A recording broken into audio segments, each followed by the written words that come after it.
এক ছোট্ট গ্রামে বসবাসরত এক বাবাহারা ছেলে তার মায়ের কথায় কাকার উপর ভরসা রেখে শহরে এসেছে শুধু পড়াশোনার জন্য।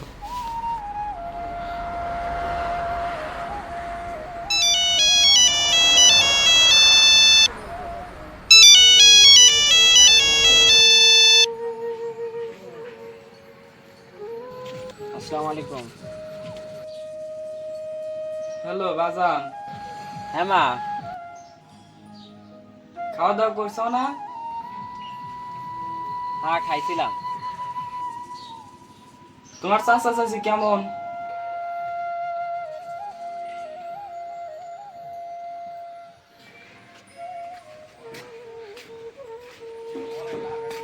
কাকা, ও কাকা বাড়িতে আছেন না? আসসালামু আলাইকুম। ওয়ালাইকুম আসসালাম, আসো ভিতরে আসো।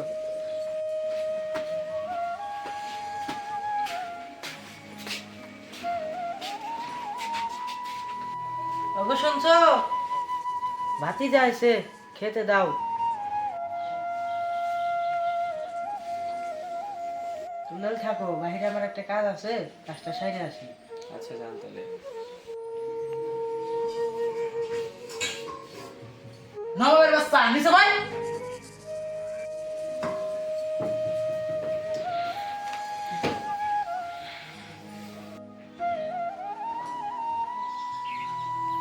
বাজান, আমরা তো গরিব মানুষ, তুই তো জানোসই। তোর কাকা হইলি শহরে থেকে এমন না, তুই তোর কাকার কাছে জাগা। আমি জানি তোর কাকা পড়াশোনা করে চালাইবো, তুই তোর কাকার কাছে জাগা।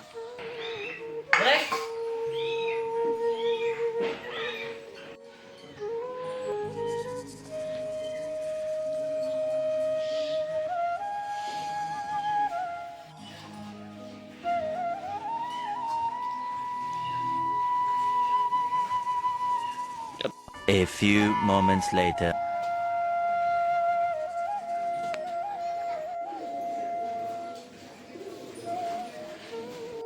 ভাতিজা কো?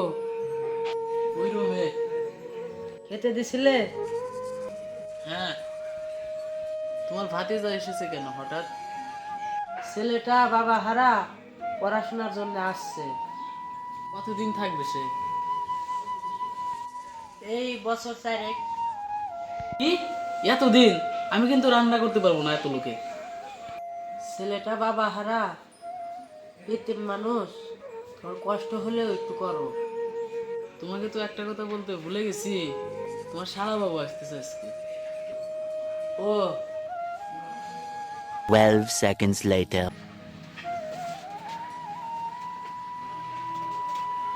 আপু কই তুমি? ও হিলাল ভাই, আসছো? আসো ভিতরে আসো। 6.5 hours later. ওই আমার তো ভাতিজা আসছে, ওকে কি করে সরানো যায়?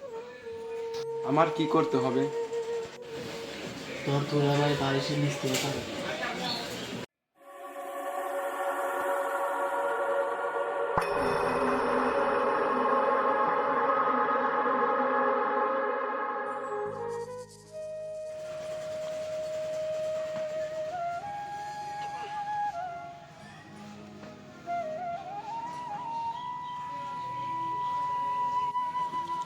এই কই তুমি?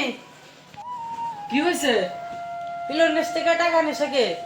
কি বলো, তোমার টাকা হারাইছে? পিলোর নেসে টাকা ছিল, এখন দেখতাছি না। এতদিন টাকা হারাইলো না, তোমার ভাতিজা আসছে আর টাকা হারাইছে। কি এটা ভাতিজার কাজ? কি দুধ কলা দিয়ে কাল হাপ পোস্তাছি? কি তোর এত বড় সাহস, তুই আমার টাকা নিছস? হইছে কাকা আমি টাকা নেই কাকা, আমি টাকা নেই।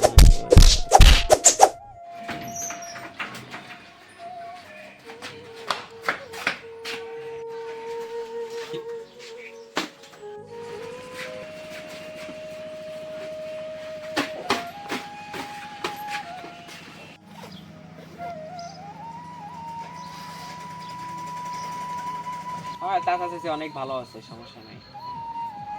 হ্যাঁ, তোমার চেয়ে তারা অনেক বেশি আদর করে।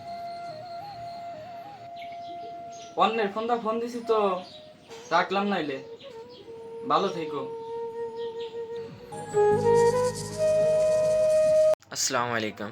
তো আমরা যারা মানে অন্যের কথায় উত্তেজিত হয়ে একজন নির্দোষ ব্যক্তিকে শাস্তি দেই, তারা দয়া করে বিষয়টিকে আগে পর্যবেক্ষণ করবেন এবং তারপর একটি সিদ্ধান্ত গ্রহণ করবেন। ধন্যবাদ।